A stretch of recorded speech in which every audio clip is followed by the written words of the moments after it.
할렐루야. 무조건 말씀 할 때 성령님께서 함께 할 줄 믿습니다. 네, 제가 근래에 그 원장님 얘기에다가 하나 덧붙였는데 그 얘기가 너무 좋은 거예요. 그래서 제가 좀 자주 하고 있거든요. 다 가도 지옥은 가지 말고, 원장님이 항상 하시는 얘기거든요. 거기다 하나 덧붙여가지고 우리가 다 잃어도 예수님은 잃으시면 안 됩니다. 사람에게는 소망에 관한 이유가 있어요. 베드로 사도가 소망에 관한 이유를 묻는 자들에게 대답할 것을 두려움으로 준비해라, 이렇게 말을 성경에다 기록을 했어요. 우리에게 소망에 관한 이유가 있는데, 여러분은 소망에 관한 이유가 뭐세요? 저에게 소망에 관한 이유는 이유가 없어요. 제가 예수님을 사랑하고 예수님이 나를 택하셨어요. 그래서 내가 예수님을 따라가고자 하는 그 간절한 나의 바람이 소망의 이유입니다. 다른 이유가 뭐가 있어요?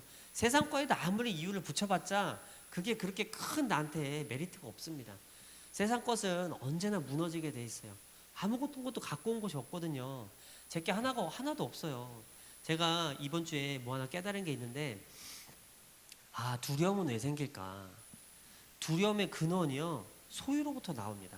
그래서 제가 옛날에는 이제 소실적에는 우리 집이 아주 가난했어요. 그래가지고 이것도 저것도 없었어요. 우리 집 근처에 그 시장이 하나 있었어요. 재래시장. 요즘에는 재래시장 보기 어렵잖아요. 다 그냥 마트 가가지고 장도 보고 이러기 때문에 재래시장 보기 어렵지만, 그때 당시까지만 해도, 지금도 이제 서울에서 큰 재래시장들이 몇 개 있죠. 근데 그때는 저희 이제 살던 답심리라는 서울의 지역에 그 옆에 조그맣게 골목시장이라고 그래가지고 재래시장 거리가 이렇게 쭉 있었어요. 제가 얼마 전에 한 작년인가 잠깐 거기 볼 일이 있어가지고 가봤더니 지금도 있어요. 지금은 약간 건물들이 이렇게 좀 개조되긴 했는데 지금도 거기 있더라고. 근데 제가 이제 어렸을 때가, 제가 고등학교 때니까 한 1996년, 1997년 막 그때인가 봐요. 거기 없던 그 피자집이 하나 생긴 거예요. 근데 어린 마음에 그 피자가 너무 먹어보고 싶어가지고 있다가 있던 차에 이제 저희 어머니가 피자를 한 판 사다 주신 거예요. 먹었는데 세상에나 이렇게 맛있는 음식이 다 있어. 근데 그 이름이 뭐였냐면, 지금은 아마 없어졌을 것 같아요. 빨간 고추 피자인가? 그런 피자집이 있었어요. 그 시장이 생겼는데, 그 다음에 제가 그거 얼마나 먹고 싶었는가, 제가 돈을 모아가지고 한 달 모았나 봐. 돈을 모아가지고 한 판에 한 10,000원 그랬나 봐요. 돈을 모아가지고 아무도 없을 때 혼자 사다가 내가 혼자 다 먹었어요. 근데도 그게 너무 맛있는 거예요. 혼자 한 판을 다 먹었어요. 그래서 어려웠어요. 어려웠는데, 그런 어려운 가운데서도 있잖아요. 그 사람이 어려우니까 별로 두려움이 없어요. 그래서 그냥 이렇게 오늘 살다 죽겠지 뭐. 그냥 뭐 술집 가면 술 먹다 죽겠지 뭐. 친구들과 뭐 하다 보면 뭐 이러다 죽으면 뭐 어때. 항상 이런 생각에 이제 사로잡혀가지고 그냥 대충 살았거든요. 근데 이상한 게 있어요. 아무것도 없을 땐 두려움이 없는데 뭔가 막 자꾸 생겨요. 뭐 이것도 생기고, 가족도 생기고, 뭐 와이프도 생기고, 뭐 자녀들도 생기고, 뭐 아버지가 관리하려고 만들어주신 뭐 집도 생기고, 뭐 사육지도 생기고, 내 직분도 생기고. 그러다 보니까 이상해요. 점점 두려워요. 마치 이것이 내 거인 것처럼 두려워요. 그래서 이거를 잃어버리면 내가 생명을 다 잃어버릴 것처럼 이상하게 두려워요. 그런 두려움의 근원이 나의 소유로부터 오는 거예요. 내가 뭔가를 갖고 있잖아요. 그러면 이것이 사라질까 봐 두려워요. 근데 조금만 바꿔 생각해 보면 처음부터 없었던 거예요. 내가 아무것도 없었어요. 근데 우리 하나님께서 다 주셨어요, 나한테. 그리고 심지어 나한테 내 생명도 주셨어요. 그러니까 이 땅에 내 거는 사실 아무것도 없어요. 저는 그냥 청지기로서 내가 관리해야 돼 그런 것들이 몇 가지 있는 것 뿐이에요. 근데 그게 마치 내 거인 것처럼 착각이 들어가지고 내가 이것에 막 전전긍긍하고 막 이것 때문에 괴롭고, 이걸 어떻게 해야 되나 막 스트레스 받고 있는 제 자신을 발견했어요. 이번 주에 말이에요. 그래서 아버지, 제가 일단 선언을 했습니다. 아버지, 제 건 이 땅에 없습니다. 그냥 잠시 쓰고 사라지는 것들, 잠시 만났다가 안 만나는 사람들, 잠시 그냥 같이 동역했다가 이제 또 때가 돼서 헤어지는 사람들, 아니면 헤어져 있다가 잠시 또 만나서 같이 짝짝꿍해서 아버지 일 또 하고 그리고 또 각자 자리로 돌아가고. 아, 이런 일의 무한 반복이네요. 우리 자녀들도 마찬가지예요. 아, 막 내 건 줄 알고 막 처음에 이제 애들 태어났을 때 너무 예쁘잖아요. 그래가지고 이상한 느낌이 있잖아요. 다 아시겠지만 세상에 없던 것이 갑자기 뭔가 딱 나타난 거예요. 이게 제가 이제 다윗이 처음 낳고 나서 느낀 이상한 기분이거든요. 없던 것이 갑자기 생긴 거예요. 근데 있었던 것이 없어지는 것보다 없던 것이 갑자기 딱 생기니까 그 이상한 느낌이 있더라고. 이상한 그 애매한 오묘한 느낌이 있어요. 근데 참 신기한 느낌이에요. 그 느낌은 다 느껴보셨잖아요, 그죠? 근데 그 신기한 느낌이 있는데 이게 처음에 딱 태어나가지고 조그맣고 이러니까 얘를 내가 어떻게든 지켜내고 막 잘 키워야 되고 막 이런 것이 있단 말이에요. 근데 한참 지나다 보니까 깨닫게 됐어요. 저 애도 내 애가 아니고 내가 가진 것도 내 게 아니야. 다 그냥 우리가 청지기로서 하나님께 잠시 받았다가 잠시 보관하고 있다가 또 아버지가 원하는 대로 잠시 다 돌려드려야 되는 그냥 잠시 지키고 있는 청지기일 뿐입니다. 그래서 아버지 그래요. 그냥 아버지께 다 줬어요. 그리고 아버지가 딱 가져가도 할 말 없죠 뭐. 또 가져가면 또 주시겠죠 뭐. 욥기를 읽어보니까 그러더라고요. 욥이 하나님께 막 이제 욥이 소문이 났어요. 하나님한테 소문이 났어요. 당대 완전한 자, 의인이다. 막 이렇게 하나님께서 극찬을 하시는 거예요. 그랬더니 사탄이 와가지고 하는 말이 뭐냐면 하나님이 다 줘서 그런 거잖아요.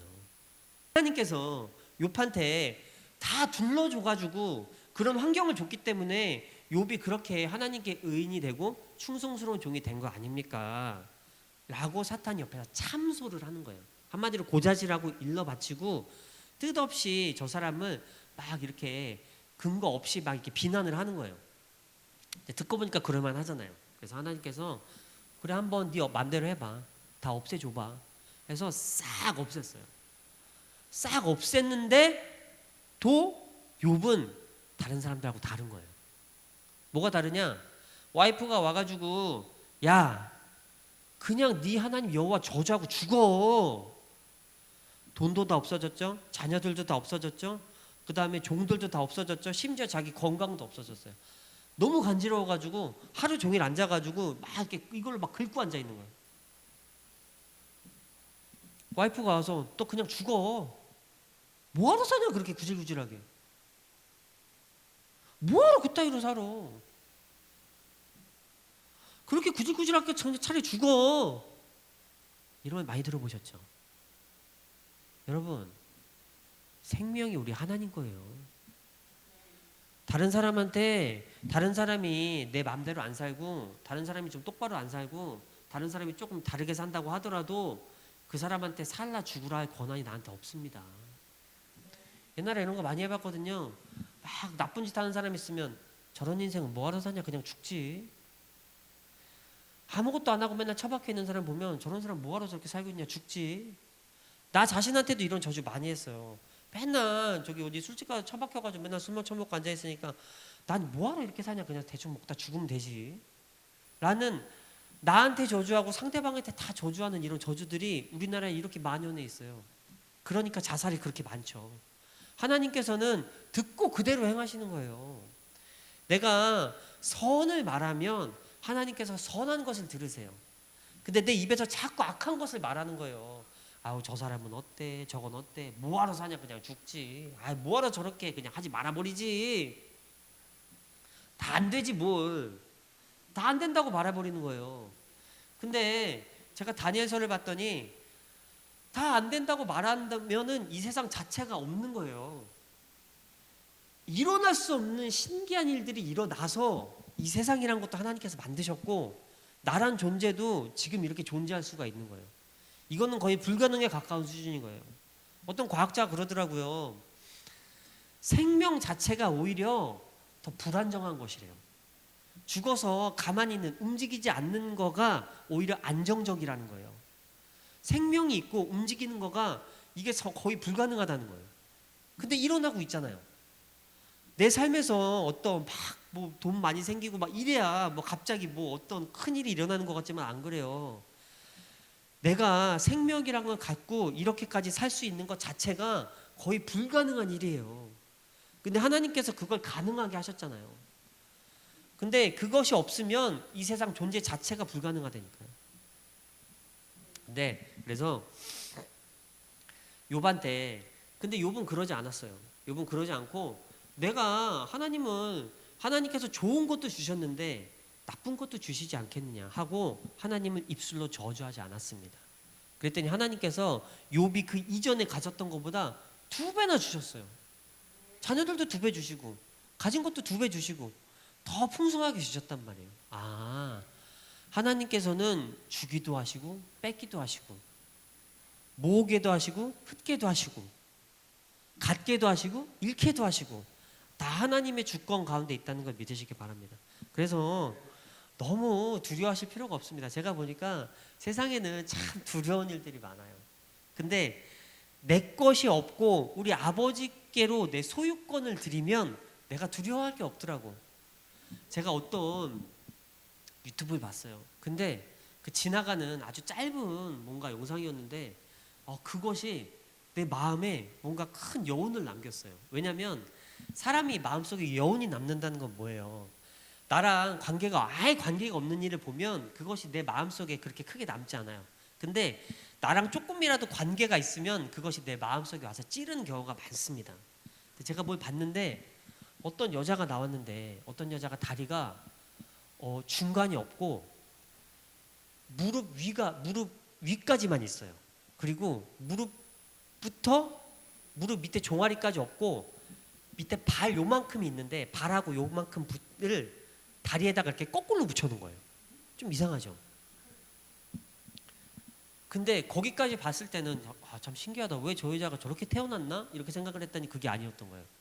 그 여자가 수술을 했어요. 그렇게 무릎 위에부터 잘라내고 그 다음에 발하고 여기 종아리 약간 위쪽만 잘라가지고 발을 붙였는데 정방향으로 안 붙이고 역방향으로 이렇게 붙였어요. 근데 그렇게밖에 붙일 수가 없었나 봐요. 그렇게 발을 붙여놓은 거예요. 그러니까 중간이 없어요. 왜 그랬나 봤더니 식이 질환인 고륙종이라는 거예요. 거기서 마음이 덜컥하는 거예요. 그리고 와, 덜컥하는 게 막 이렇게 부정적인 덜컥이 아니고 와, 아버지 저렇게도 사람이 살 수가 있네요. 근데 그 여자가 의족을 끼고 막 무용하고 그러는 거예요. 그리고 얼굴 표정이 즐거워요. 제가 뭐 이상한 걸 말씀드리려는 게 아니고 얼굴 표정이 즐거워요. 그리고 그거 끼고 무용하고 있는 거예요. 그러면서 제 삶은 괜찮아요. 근데 그걸 보고 아버지 저렇게도 사네요. 참 대단합니다. 그리고 나서 우리 아들이 생각났어요. 아버지 정말 감사해요. 우리가 못할 것이 뭐예요 세상에나. 하나님께서 살려주시는 영이세요. 우리 예수님 살려주시는 영. 그래가지고 예수님께서 구원해 주시고 살려주시고 그렇게 하시는 거예요. 필요에 따라서. 어떤 사람은 자르게도 하시더라고. 근데 잘라도 잘 살더라고. 근데 우리 원장님이 기도하시고 우리 고모가 기도하고 아빠가 기도하고 엄마가 기도한 것처럼 다리 안 자르고 살려주셨어요. 그러니까 얼마나 감사해요. 똑같은 병명을 받았는데 어떤 사람은 그렇게 하고 그렇게 해서 살려주시기도 하고 어떤 사람은 기도대로 멀쩡하게 해서 또 살려주시기도 하고 얼마나 건강해 얼마나 잘하고 똑똑하고 그랬단 말이에요. 그래서 하나님 감사합니다. 아버지께 나한테 주신 것들인데 내 것이 아닌 거예요. 잠시 나한테 관리를 맡기셨어요. 그래서 이런 것 때문에 두렵잖아요. 그러면 내가 하루 종일 두려움에 사로잡힐 수밖에 없다는 걸 제가 깨달았습니다. 그래서 제가 이번 주에는 아버지 전 이제 두려워하지 않도록 애를 써보겠습니다. 이런 거 다 아버지 겁니다. 아버지한테 받았으니까 아버지가 가져가시면 그만이죠. 뭐가 두렵겠어요. 내가 이것 때문에 오늘을 심각하고 힘들게 살 것이 아니고 오늘부터 행복하게 살도록 애써 보겠습니다. 제가 요즘에는요 어떻게 하면 행복하게 살까 애를 많이 쓰고 있어요. 그래서 첫 번째는 뭐냐, 내가 보니까 내가 행복하지 못한 이유 중에 하나가 자꾸 나 스스로 고립되는 것 같아요. 내가 괴롭다 보니까 자꾸 나 스스로 고립이 되는 거예요. 그래서 내가 더 이상 고립되지 말고 같이 이제 한번 소통을 해봐야 되겠다. 그 누구랑 소통하겠어요? 먼저 이제 우리 가족들하고 이제 소통을 좀 해봐야 되겠다. 그래서 가족들하고 이제 좋은 시간 보내려고 해도 많이 쓰고, 그 다음에 다른 사람들하고 좀 소통을 많이 해봐야 되겠다. 그래서 뭐 자꾸 방에만 처박히지 말고 자꾸 나가 돌아다니려고 하고, 이것도 뭐 밭에도 돌아다니고 뭐 이러려고 조금 애를 쓰고 있어요. 그랬더니 옛날에는 그 소통하는 게 나한테 너무 괴로움이었어요. 아버지가 근데 이거를 좀 회복시켜 주셨나 봐요. 그래가지고 이제는 혼자 고립되는 게 나한테 조금 더 안 좋은 것 같아요. 그래서 외로움과 괴로움 중에, 외로움은 뭐냐? 사람들이 없어서 혼자 있을 때 외롭잖아요. 괴로움은 뭐냐? 사람들이 많아서 사람들하고 인간관계 속에서 괴롭잖아요. 옛날에는 외로움과 괴로움 중에 제가 외로움을 택했었어요. 근데 이번 주에 제가 저번 주에 그 설교를 한번 했더니 아버지께서 이번 주에 깨닫게 해주셨어요. 아니야, 봐봐, 외로움보다는 괴로움이 낫다. 그래서 사람들이 막 사람들이 자살하는 게 사람들로부터 괴로워서 자살하는 것보다는 외로워서 자살하는 경우가 더 많대요. 외로워서 우울증도 걸리고, 우울증 걸리면 자살하는 사람 많잖아요. 우리나라가 출산율은 역대급 꼴찌인데 자살률은 역대급 또 1등 먹어가고 있잖아요. 그러니까 이게 거꾸로 가고 있거든요.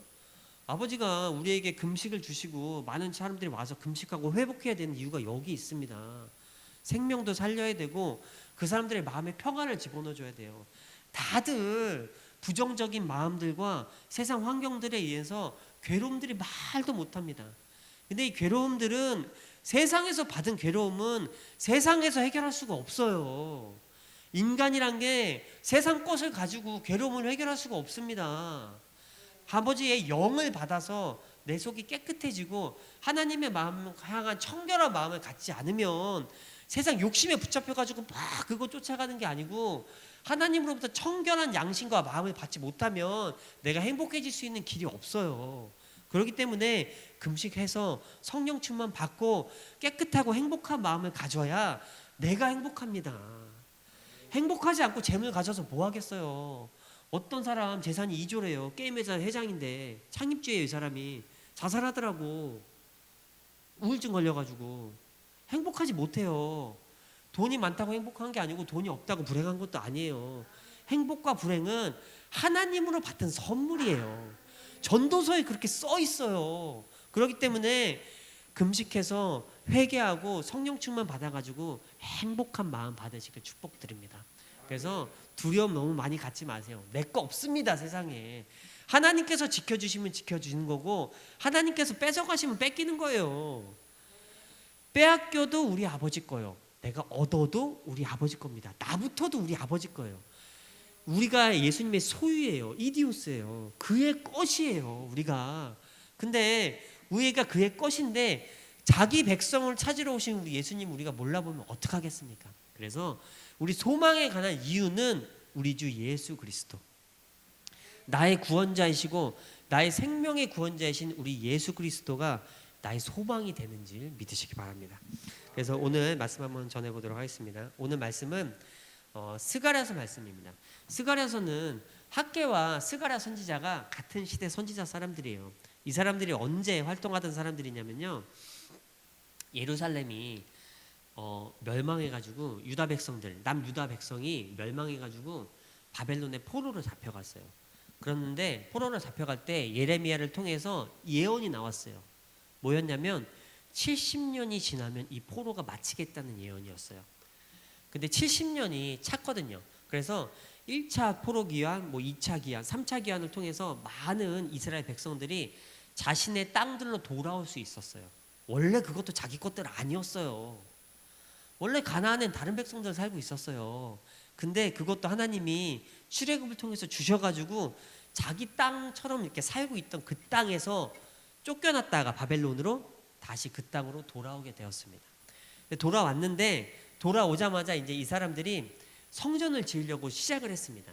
근데 많은 이제 열방들의 방해가 있어가지고 약 16년 동안 성전 건축이 멈췄다가 다시 성전 건축을 해라 라고 하는 시작되는 말씀이 바로 이 말씀이에요. 하나님으로부터 예언이 전달된 거예요. 다시 성전 건축을 시작하라는 그 예언이 전달된 것이 바로 학개하고 스가랴서의 말씀입니다. 그래서 오늘 말씀은 그 스가랴서 1장 말씀인데 성전 건축을 다시 독려하는 그런 문맥에 있는 그런 이제 스토리 안에 있는 그 말씀이에요. 제가 12절 한번 읽어볼게요. 여호와의 천사가 대답하되 이르되 만군의 여호와여 언제까지 예루살렘과 유다 성읍들을 불쌍히 여기지 아니하시려나이까 하나이까 이를 노하신 지 70년이 되었나이다. 이렇게 여호와의 천사가 구하는 거예요. 간구를 하는 거예요. 이제 여호와 하나님께. 그랬더니 13절 보니까 여호와께서 내게 말하는 천사에게 선한 말씀, 위로하는 말씀으로 대답하시더라. 하나님께 간구를 한 거예요. 여호와의 천사가. 이 백성들 한번 보세요. 벌써 70년이 지났습니다. 찼습니다. 때가 찼어요. 그랬더니 여호와께서 선한 말씀, 위로의 말씀으로 그 천사에게 대답을 해줬다는 거예요. 그 말은 무슨 말이냐면 우리가 하나님의 얼굴이 있어요. 여호와의 얼굴이라고 성경에 몇 번 나오거든요. 근데 하나님의 얼굴은 항상 두 얼굴입니다. 우리가 사람을 봐도 그렇잖아요. 예를 들어서 이제 저희 자녀가 있는데 우리 나라가 있어요. 나라가 아침부터 막 찡찡대고 그런단 말이에요. 그러면 아빠의 얼굴이 어떤 얼굴이 나라를 쳐다보겠어요? 우리 아이가 좋지 못한 행동을 막 하고 있는 거예요. 그러면 걔가 아빠 얼굴을 보면 어떤 얼굴을 마주하겠어요? 분노의 얼굴, 진노의 얼굴, 혼나는 얼굴을 맞이하는 거예요. 야, 너 왜 이렇게 그래? 똑바로 해! 나는 이런 얼굴을 마주할 거 아니에요. 근데 참 잘해. 공부도 열심히 하고 시키는 것도 열심히 해놓고 엄마 심부름도 잘하고 말도 잘 듣고 아이고 세상에나 아버지가 주신 값진 보배가 여기 있네. 그러면 그 아이들을 대할 때 부모는 어떤 얼굴을 보겠어요? 선한 얼굴, 위로의 얼굴, 웃는 환한 얼굴을 보게 되는 거예요. 우리가 하나님의 얼굴도 보는 것도 마찬가지입니다. 하나님은 두 가지 얼굴을 가지고 계세요. 진노하시는 표정, 화나 계시는 거예요. 이스라엘 백성들이 우상 숭배로 말미암아 하나님의 진노를 일으켰어요.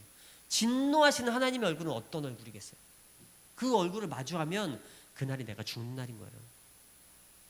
근데 이스라엘 백성들이 회개하고 애써 하나님께 잘해보려고 열심히 막 하고 있는 거예요. 그러면 어떤 얼굴을 하나님 만나겠어요? 위로하시는 얼굴, 사랑하시는 얼굴, 평안을 주시는 얼굴, 그 얼굴들 마주하는 거예요. 그래서 70년이 찼다 이렇게 되는 거예요. 성경은 재밌는 게 있어요. 첫 번째는 성경은 철저히 역사적입니다. 철저히 역사적이란 건 무슨 말이냐면 역사적인 사실이라는 거예요. 실제로 있었던 일이에요. 우리 역사 속에서. 그렇기 때문에 성경은 철저히 역사고, 둘째는 뭐냐면 그 역사를 가진 비유예요. 그래서 고린도에서 보니까 이렇게 되어 있습니다. 참것의 그림자가 이 세상이에요. 참것이 있어요. 참것이 우리가 가야 될 그곳에 있어요. 그리고 이 세상은 그 참것의 그림자예요.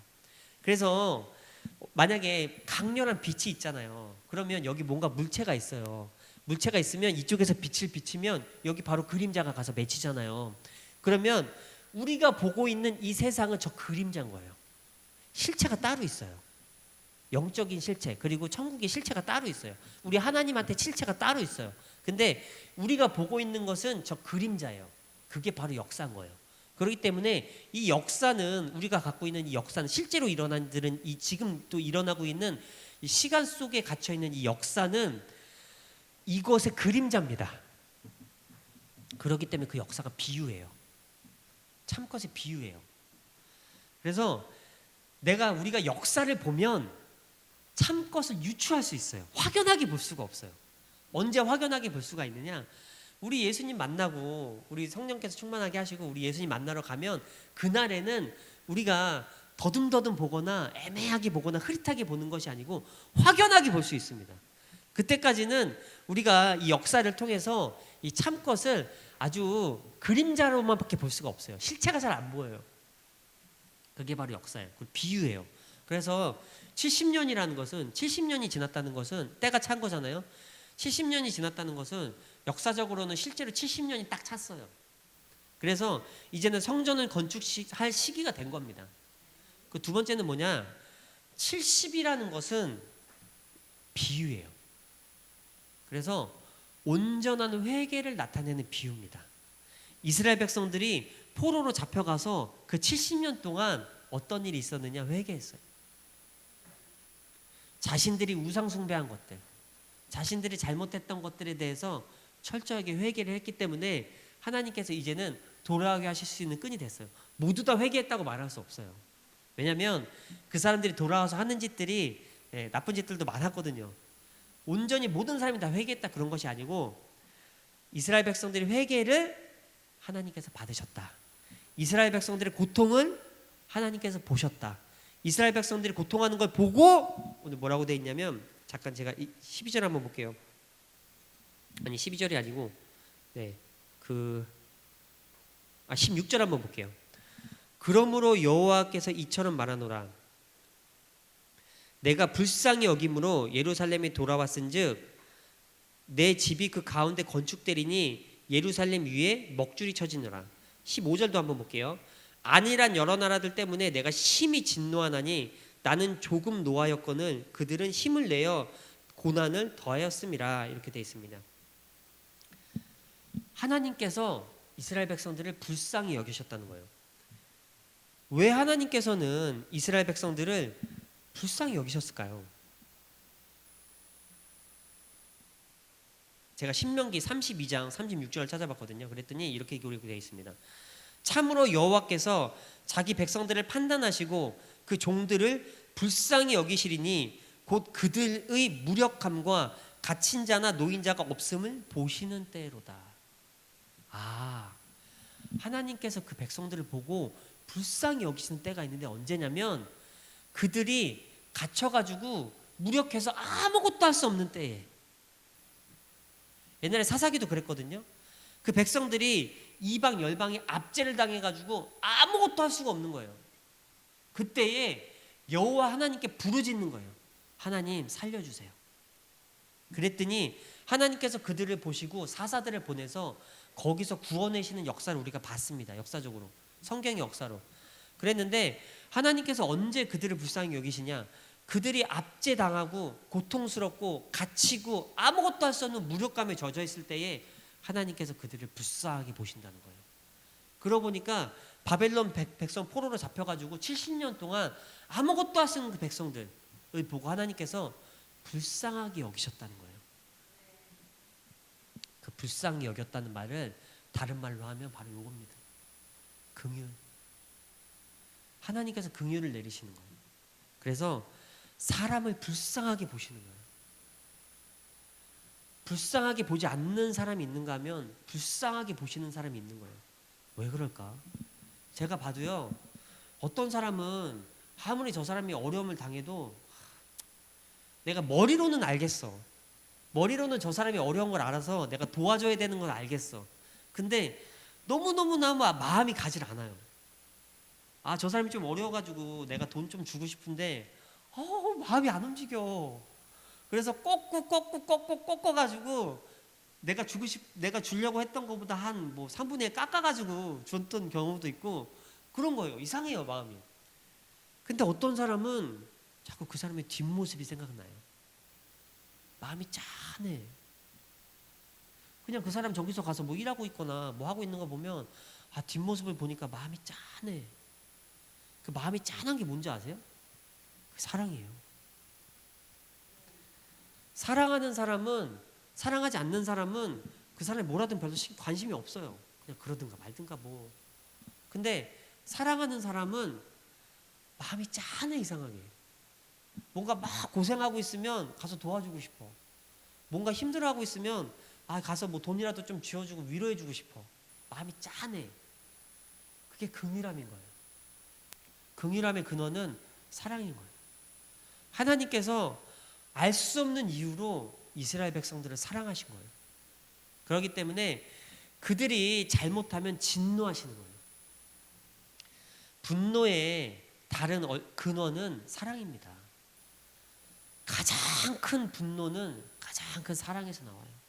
그래서 부모하고 자식이 한번 이렇게 틀어지잖아요. 분노로. 그러면 그 분노가 어떤 분노보다 센 거예요.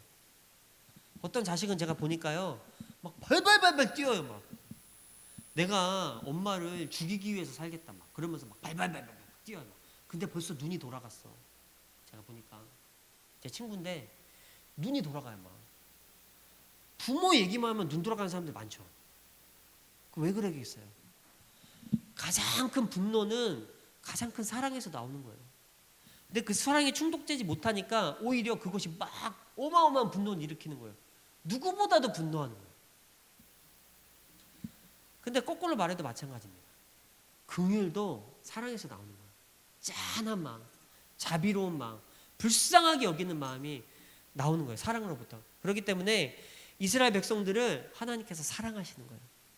사랑하시기 때문에 성실하게 징계하시고, 사랑하시기 때문에 그 압제당하져 있는 그 짠한 상황에서 그들을 이끌어내실 수 있는 그 사랑이 우리 하나님으로부터 나온 줄 믿으시기 바랍니다. 그래서 하나님은 이스라엘 백성들을 불쌍하게 여기셨어요. 그리고 그들을 버리지 않으셨습니다. 그래서 하나님께서 먼저 첫 번째로 이스라엘 백성들의 죄악으로 말미암아 진노하시고 징계하셔서 이 사람들이 포로로 잡혀갔어요. 그 다음으로 그 징계를 통해서 회개하게 하십니다. 이 사람들을 징계하는 데 사용하시는 도구가 있어요. 뭐냐면은 오늘 제가 좀 전에 읽었는데 15절 보니까 안일한 여러 나라들 때문에 심히 진노하나니 나는 조금 노하였거늘 그들은 힘을 내어 고난을 더하였음이니라.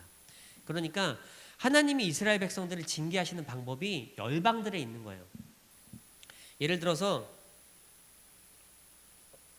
이스라엘 백성들이 뭔가 잘못하잖아요. 그러면 다른 나라를 강성하게 하셔가지고 그 이스라엘 백성들을 그 나라에 붙여버리십니다.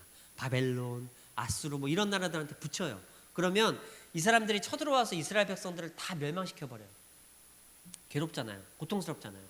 근데 그 나라들을 안일한 나라들이라고 칭하시는 거예요. 그게 뭐냐면 나는 조금 이렇게 하라고 얘기했어. 근데 거기다가 너네가 분노를 더해가지고 더 많이 이스라엘 백성들을 괴롭게 했다는 거예요. 잠언서 16장 4절에 보니까 이렇게 되어 있습니다. 이 세상 모든 것들이 온갖 것이 그 쓰임에 적당하게 여호와께서 지으셨나니 악인도 악한 날에 적당하게 하셨느니라. 이렇게 기록이 되어 있습니다. 내가 선한 사람이잖아요. 그러면 하나님께서는 나를 선한 일에 쓰십니다. 내가 악한 사람이잖아요. 그러면 아버지께서 나를 악한 일에 써버려요.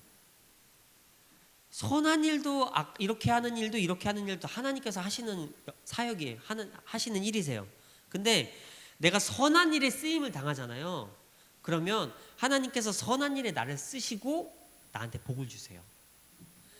근데 내가 하나님의 악한 일에 쓰임을 받잖아요. 그러면 내가 악한 일에 쓰임을 받고 나도 같이 벌을 받아요. 이것이 사단이 무적행으로 들어가는 이유입니다. 사단이 있잖아요. 악한 일을 담당해요.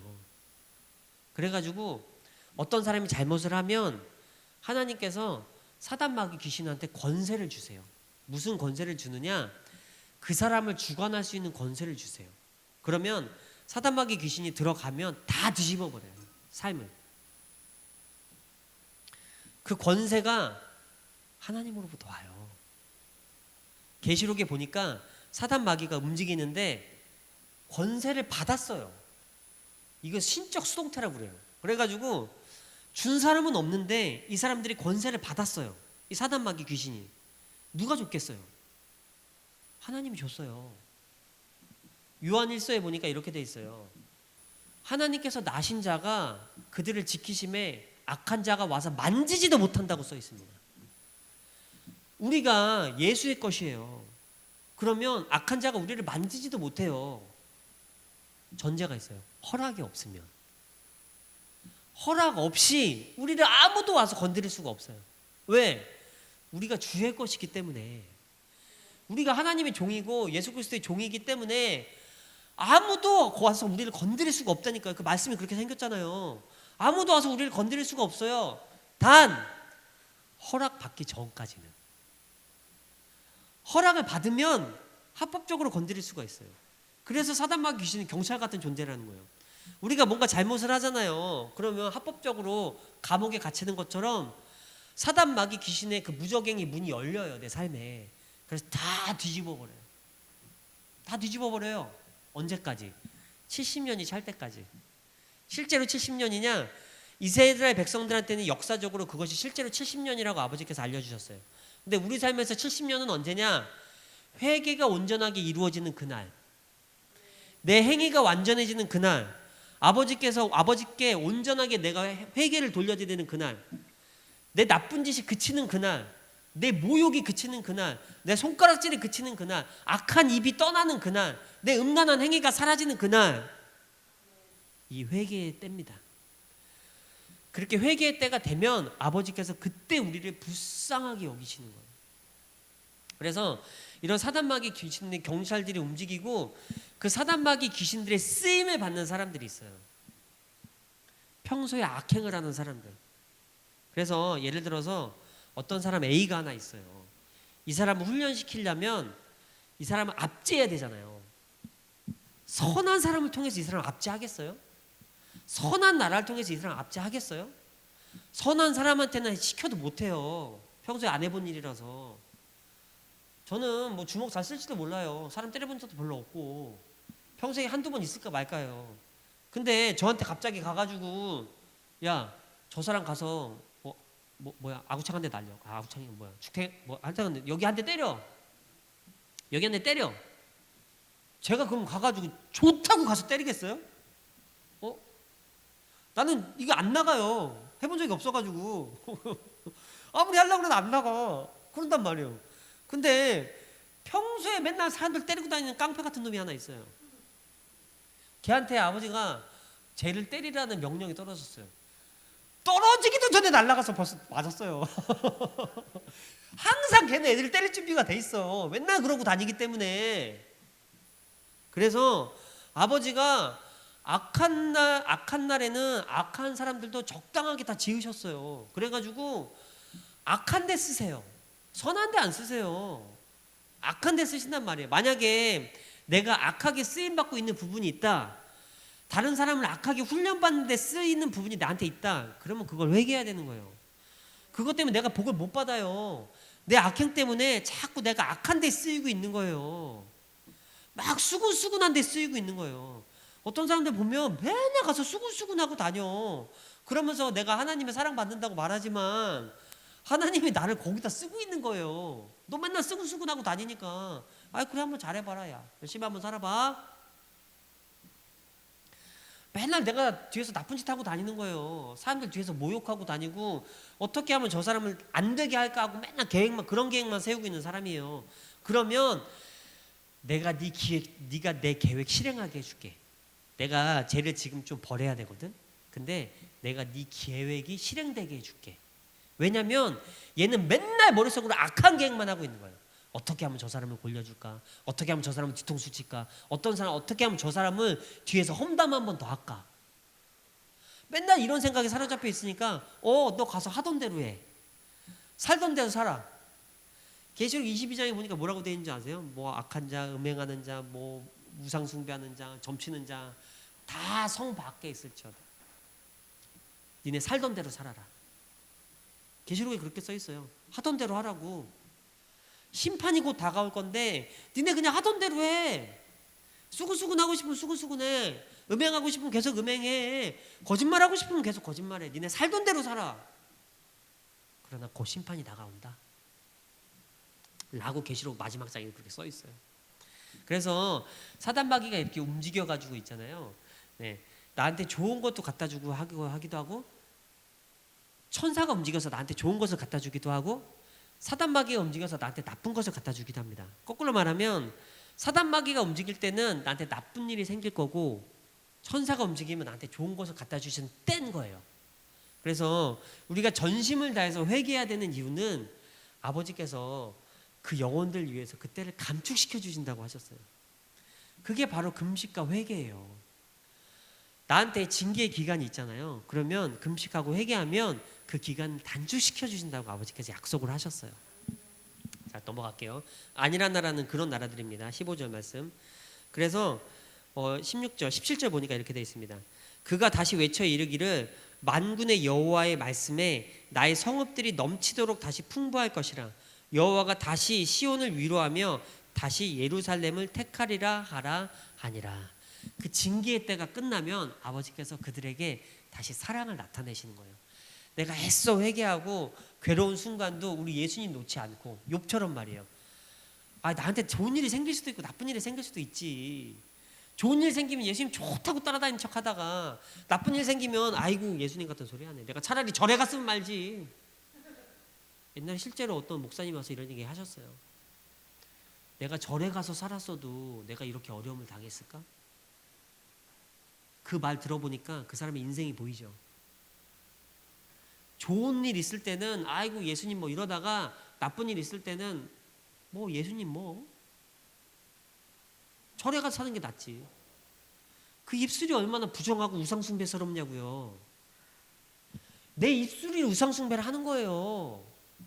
내가 좋은 일을 당하든 심지어 내가 죄를 짓고 있어도 예수님 내가 죄 지어서 죄송해요, 나를 이 죄로부터 구원해 주세요. 누가 죄를 안 지어요? 죄는 다 짓습니다. 죄 짓는 게 문제가 아니에요. 내가 죄 짓는지 모르고 나 잘못한 거 한 개도 없어요. 뭐 살다 보면 그럴 수도 있지. 그게 우상숭배하는 입술인 거예요. 기준이 똑같아야 돼요. 다른 사람이 해도 죄예요. 내가 해도 죄예요. 다른 사람이 해도 잘하는 거예요. 내가 해도 잘하는 거예요. 근데 우리가 기준이 자꾸 바뀌어요. 다른 사람이 하면 잘못되고 내가 하면 잘하는 건 거예요. 죄가 아닌 거예요. 그런 게 세상에 어디 있습니까?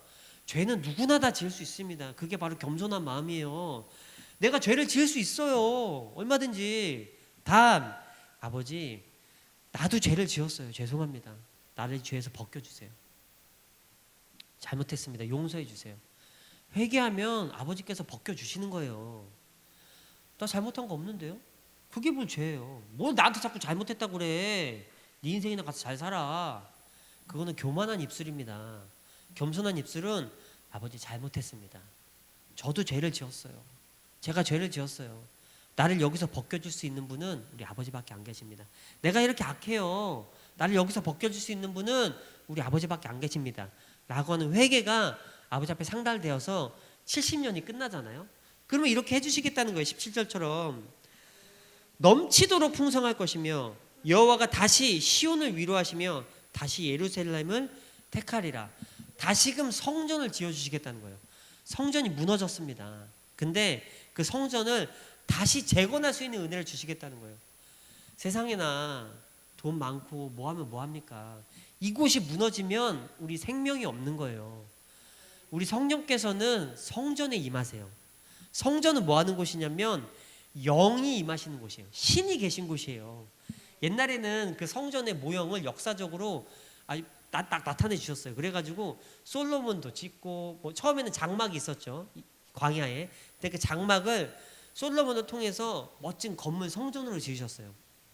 근데 그게 1차로 무너지고 그 다음에 스룹바벨을 통해서 다시 성전 건축을 시작해서 다시 지었어요. 그것도 나중에 무너졌죠. 그래서 그 성전을 이제는 우리 마음 속에다 지으셨어요. 우리 육체에다가. 그래서 이제는 내가 그 성전을 건물로 짓는 것이 아니고 너희 육체에다 짓겠다. 여기가 우리 성전이에요. 내 몸이 하나님께서 거하시는 성전이에요. 그렇기 때문에 내 몸의 성전이 건축되면 우리 성령께서 와서 거하시는 거예요. 그냥 호락호락하게 지어지겠어요 이게? 이 사람들 성전 짓는 걸 보세요. 목숨 걸고 지어요. 나중에 성전 짓고 성벽 건축하는 거 보잖아요. 그러면 목숨 걸고 짓습니다. 싸워가면서. 근데 하물며 내가 우리 성령을 모실 성전을 짓는데 이게 호락호락하게 되겠습니까? 아니에요. 내가 목숨 걸고 아버지께 충성하고 내 죄를 깨끗하게 하려고 애쓰지 않으면 이 성전 안 지어집니다. 근데 이 성전이 시작되잖아요. 그러면 우리 아버지께서 허락을 하시잖아요. 그러면 이 성전이 시작되고 완공되면 내 안에 성령께서 온전하게 거할 내가 성전이 됩니다. 그러면 이런 17절의 말씀과 같이 넘치도록 풍부하고 예루살렘이 새 예루살렘 성이 나한테 내려오고 다시 시온이 위로받는 이 사건이 우리 삶에서도 임하게 될 줄 믿습니다. 저와 여러분들에게 그런 은혜가 있으시기를, 회개하는 역사가 일어나고 다시 한번 우리 아버지께서 우리를 불쌍히 여기시고 긍휼히 여길 수 있는 역사가 저 여러분들의 삶 속에 있기를 축복드립니다.